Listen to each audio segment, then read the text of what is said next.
ਅਮੀ ਜੀ ਪੁਰਾਣੇ ਵਕਤਾਂ ਦੀ ਗੱਲ ਆ। ਹਾਂਜੀ ਇੱਕ ਬਾਬਾ ਜੀ ਨਾ ਬਾਦਸ਼ਾਹ ਦੇ ਦਰਬਾਰ ਦੇ ਵਿੱਚ ਗਏ। ਹਾਂਜੀ ਜਾ ਕੇ ਬਾਬਾ ਜੀ ਬਾਦਸ਼ਾਹ ਸਲਾਮਤ ਨੂੰ ਕਹਿੰਦੇ ਕਿ ਬਾਦਸ਼ਾਹ ਸਲਾਮਤ ਤੁਸੀਂ ਬਾਦਸ਼ਾਹ ਹੋ ਸਾਡੇ, ਹਾਂਜੀ ਹਾਂਜੀ ਤੁਹਾਡੇ ਕੋਲ ਤਾਂ ਖਜ਼ਾਨਿਆਂ ਦੀ ਕਮੀ ਕੋਈ ਨਹੀਂ ਹੈਗੀ, ਹਾਂਜੀ ਤੁਹਾਡੇ ਕੋਲ ਤਾਂ ਹਰ ਚੀਜ਼ ਮੌਜੂਦ ਆ, ਹਾਂਜੀ ਤੁਸੀਂ ਸਾਰਾ ਕੁਝ ਕਰ ਸਕਦੇ ਹੋ ਹਾਂਜੀ ਤੇ ਆ ਮੇਰਾ ਜਿਹੜਾ ਪਿਆਲਾ ਆ ਨਾ ਹਾਂਜੀ ਇਹ ਤਾਂ ਭਰ ਦਿਓ। ਅੱਛਾ ਹੁਣ ਬਾਦਸ਼ਾਹ ਬੜਾ ਖੁਸ਼ ਹੋਇਆ ਕਿ ਬਜ਼ੁਰਗ ਆਦਮੀ ਆ, ਅੱਲਾਹ ਤਾਲਾ ਦਾ ਨੇਕ ਬਜ਼ੁਰਗ ਆ ਤੇ ਇਹਨੇ ਮੇਰੀ ਤਾਰੀਫ ਵੀ ਕੀਤੀ ਆ ਤੇ ਮੈਨੂੰ ਦੁਆਵਾਂ ਵੀ ਦਿੱਤੀਆਂ ਸਵਾਲ ਵੀ ਪਾਇਆ ਤੇ ਮੈਂ ਨਾ ਹੁਣ ਬਾਬਾ ਜੀ ਦਾ ਸਵਾਲ ਇਹ ਜ਼ਾਇਆ ਨਹੀਂ ਜਾਣ ਦੇਣਾ, ਬਾਬਾ ਜੀ ਨੂੰ ਕੁਛ ਨਾ ਕੁਛ ਦਿੰਦਾ ਆ। ਹਾਂਜੀ ਪੂਰਾ ਕਰਦਾ ਜੀ। ਹਾਂਜੀ ਬਾਦਸ਼ਾਹ ਸਲਾਮਤ ਨੇ ਸਭ ਤੋਂ ਪਹਿਲੇ ਜਿਹੜਾ ਗਲੇ ਦੇ ਵਿੱਚ ਹਾਰ ਪਾਇਆ ਸੀਗਾ ਨਾ ਹਾਂਜੀ ਹਾਂਜੀ ਕੀਮਤੀ ਮੋਤੀਆਂ ਦਾ, ਹੀਰੇ ਜਵਾਹਰਾਤ ਦਾ, ਫੜਿਆ ਤੇ ਪਿਆਲੇ ਦੇ ਵਿੱਚ ਪਾਇਆ। ਸ਼ਾਬਾਸ਼।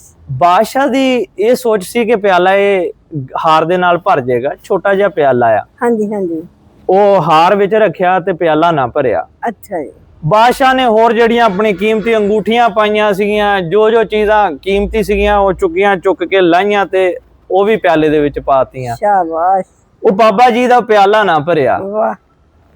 ਹੁਣ ਉਸ ਤੋਂ ਬਾਅਦ ਬਾਦਸ਼ਾਹ ਆਪਣੇ ਵਜ਼ੀਰ ਨੂੰ ਹੁਕਮ ਦਿੰਦਾ ਕਿ ਤੂੰ ਜਿਹੜੇ ਆ ਹਾਰ ਗਲ ਦੇ ਵਿੱਚ ਪਾਏ ਆ, ਜਿਹੜੇ ਤੇਰੇ ਕੋਲ ਕੀਮਤੀ ਹੀਰੇ ਜਵਾਹਰਾਤ ਆ, ਇਹ ਬਾਬਾ ਜੀ ਦੇ ਪਿਆਲੇ 'ਚ ਪਾ ਦੇ। ਅੱਛਾ ਜੀ।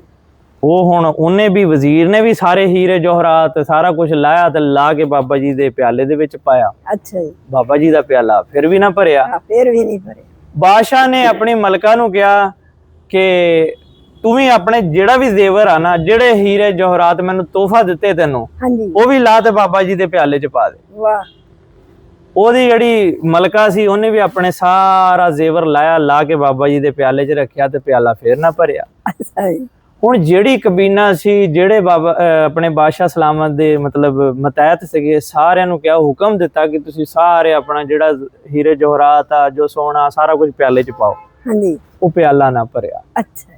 ਹੁਣ ਨਾ ਬਾਦਸ਼ਾਹ ਸਲਾਮਤ ਹੈਰਾਨ ਹੋ ਗਏ ਹਾਂਜੀ ਤੇ ਪਰੇਸ਼ਾਨ ਹੋ ਗਏ ਕਿ ਇੱਕ ਛੋਟਾ ਜਿਹਾ ਪਿਆਲਾ ਆ, ਹਾਂਜੀ ਹਾਂਜੀ, ਮੈਂ ਆਪਣਾ ਵੀ ਸਾਰੇ ਹੀਰੇ ਜਵਾਹਰਾਤ ਲਾ ਕੇ ਪਿਆਲੇ ਦੇ ਵਿੱਚ ਪਾਤੇ ਆ। ਅੱਛਾ ਜੀ।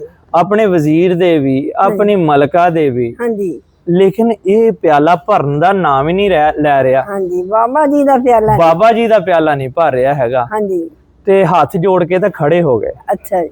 ਹੁਣ ਜਿਹੜੇ ਪਹਿਲੇ ਬਾਦਸ਼ਾਹ ਹੁੰਦੇ ਸੀ ਨਾ, ਬੜੇ ਦਨਾਹ ਹੁੰਦੇ ਸੀਗੇ। ਹਾਂਜੀ ਹਾਂਜੀ। ਔਰ ਬਜ਼ੁਰਗਾਂ ਦੀ ਬੜੀ ਇੱਜ਼ਤ ਕਰਦੇ ਹੁੰਦੇ ਸੀਗੇ। ਹਾਂਜੀ। ਔਰ ਜਦੋਂ ਏਦਾਂ ਦੇ ਵਾਕਿਆਤ ਹੁੰਦੇ ਸੀ ਤਾਂ ਬਜ਼ੁਰਗਾਂ ਕੋਲੋਂ ਹੱਥ ਜੋੜ ਕੇ ਖੜੇ ਹੋ ਜਾਂਦੇ ਸੀ, ਬਾਬਾ ਜੀ ਹਾਂਜੀ ਸਾਨੂੰ ਦਿਓ ਮਾਫੀ। ਹਾਂਜੀ। ਮੈਨੂੰ ਇਹ ਦੱਸੋ ਕਿ ਆ ਜਿਹੜਾ ਤੁਹਾਡਾ ਪਿਆਲਾ ਆ, ਇਹ ਤਾਂ ਬਜ਼ਾਹਰ ਛੋਟਾ ਜਿਹਾ, ਭਰਦਾ ਕਿਉਂ ਨਹੀਂ ਹੈਗਾ? ਹਾਂਜੀ। ਤੇ ਬਾਬਾ ਜੀ ਨੇ ਨਾਲੇ ਤਾਂ ਬਾਦਸ਼ਾਹ ਦੇ ਮੋਢੇ ਤੇ ਹੱਥ ਰੱਖਿਆ ਤੇ ਨਾਲੇ ਕਹਿੰਦੇ, ਬਾਦਸ਼ਾਹ ਸਲਾਮਤ, ਹਾਂਜੀ, ਇਹ ਤੇਰੀ ਪੂਰੀ ਬਾਦਸ਼ਾਹੀ ਦਾ ਜਿੰਨਾ ਵੀ ਸਾਰਾ ਕੁਝ ਆ ਨਾ, ਇਹ ਵੀ ਇਸ ਪਿਆਲੇ ਦੇ ਵਿੱਚ ਤੂੰ ਪਾ ਦੇਵੇਂ ਨਾ, ਤਦ ਵੀ ਇਹ ਪਿਆਲਾ ਨਹੀਂ ਭਰਨਾ। ਫੇਰ ਵੀ ਪਿਆਲਾ ਨਹੀਂ। ਇਹ 7 ਬਾਦਸ਼ਾਹੀਆਂ ਵੀ ਆ ਜਾਣ, ਉਹਦਾ ਸਾਰਾ ਕੁਝ ਵੀ ਪਾ ਦਿੱਤਾ ਜਾਵੇ, ਉਹਦਾ ਖਜ਼ਾਨਾ ਪਾ ਦਿੱਤਾ ਜਾਵੇ, ਪਿਆਲਾ ਨਹੀਂ ਭਰਨਾ। ਹਾਂਜੀ। ਬਾਦਸ਼ਾਹ ਸਲਾਮਤ ਹੱਥ ਜੋੜ ਕੇ ਖੜੇ ਹੋ ਗਏ, ਬਾਬਾ ਜੀ ਇਹ ਕੀ ਵਜ੍ਹਾ? ਹਾਂਜੀ। ਇਹ ਪਿਆਲਾ ਤੇ ਛੋਟਾ ਜਿਹਾ, ਇਹ ਭਰਦਾ ਕਿਉਂ ਨਹੀਂ? ਹਾਂਜੀ। ਬਾਬਾ ਜੀ ਨੇ ਕਿਹਾ, ਇਹ ਇਨਸਾਨ ਦੀ ਖਾਹਿਸ਼ਾਤ ਦਾ ਪਿਆਲਾ ਆ। ਹਾਂਜੀ। ਇਹ ਖਾਹਿਸ਼ਾਤ ਇਨਸਾਨ ਦੀਆਂ ਕਦੀ ਖਤਮ ਨਹੀਂ ਹੁੰਦੀਆਂ ਹੈਗੀਆਂ। ਹਾਂਜੀ। ਇਨਸਾਨ ਦੀ ਕੋਸ਼ਿਸ਼ ਇਹੀ ਹੁੰਦੀ ਆ ਕਿ ਮੈਨੂੰ ਹੋਰ ਮਿਲ ਜਾਵੇ, ਮੈਨੂੰ ਹੋਰ ਮਿਲ ਜਾਵੇ। ਅਗਰ ਕਿਸੇ ਕੋ ਕਿੱਲਾ ਜ਼ਮੀਨ ਦਾ ਤਾਂ ਉਹ ਕਹਿੰਦਾ 2 ਜੁੜ ਜਾਣ ਹੋਰ। ਅਗਰ ਕੋਈ ਚੰਗੀ ਨੌਕਰੀ ਤੇ ਲੱਗਾ ਹੈ, ਉਹ ਕਹਿੰਦਾ ਇਸ ਤੋਂ ਵੱਡੀ ਨੌਕਰੀ ਹੋਵੇ। ਮਤਲਬ ਹਰ ਬੰਦਾ ਆਪਣੇ ਆਪ ਨੂੰ ਹੋਰ ਬਿਹਤਰ ਕਰਨਾ ਚਾਹੁੰਦਾ, ਕੋਈ ਵੀ ਆਪਣਾ ਮੁਤਮਈਨ ਨਹੀਂ ਹੈਗਾ ਕਿ ਜਿੰਨਾ ਕਿ ਅੱਲਾਹ ਤਾਲਾ ਨੇ ਦਿੱਤਾ, ਯਾ ਅੱਲਾਹ ਤੇਰਾ ਸ਼ੁਕਰ ਆ, ਯਾ ਅੱਲਾਹ ਤੇਰਾ ਸ਼ੁਕਰ ਆ। ਇਨਸਾਨ ਕਦੀ ਵੀ ਇਹਦੀਆਂ ਖਾਹਿਸ਼ਾਤ ਜਿਹੜੀਆਂ ਖਤਮ ਹੋਣ ਦਾ ਨਾਮ ਨਹੀਂ ਲੈਂਦੀਆਂ। ਤੇ ਬਾਦਸ਼ਾਹ ਸਲਾਮਤ ਇਹ ਉਹ ਖਾਹਿਸ਼ਾਤ ਦਾ ਪਿਆਲਾ ਆ ਜਿਹੜਾ ਜਿੱਦਾਂ ਮਰਜ਼ੀ ਇਹਦੇ ਵਿੱਚ ਤੂੰ ਦੌਲਤ ਮਾਲ ਪਾਈ ਜਾਵੇਂ, ਇਹ ਖਤਮ ਨਹੀਂ ਹੋਣਾ ਹੈਗਾ। ਤੇ ਲਿਹਾਜ਼ਾ ਮੁਤਮਿਨ ਹੋ ਜਾ ਔਰ ਸ਼ੁਕਰ ਅਦਾ ਕਰਕੇ, ਯਾ ਅੱਲਾਹ ਪਾਕ ਤੇਰਾ ਸ਼ੁਕਰ ਆ, ਤੂੰ ਮੈਨੂੰ ਬਾਦਸ਼ਾਹ ਬਣਾਇਆ।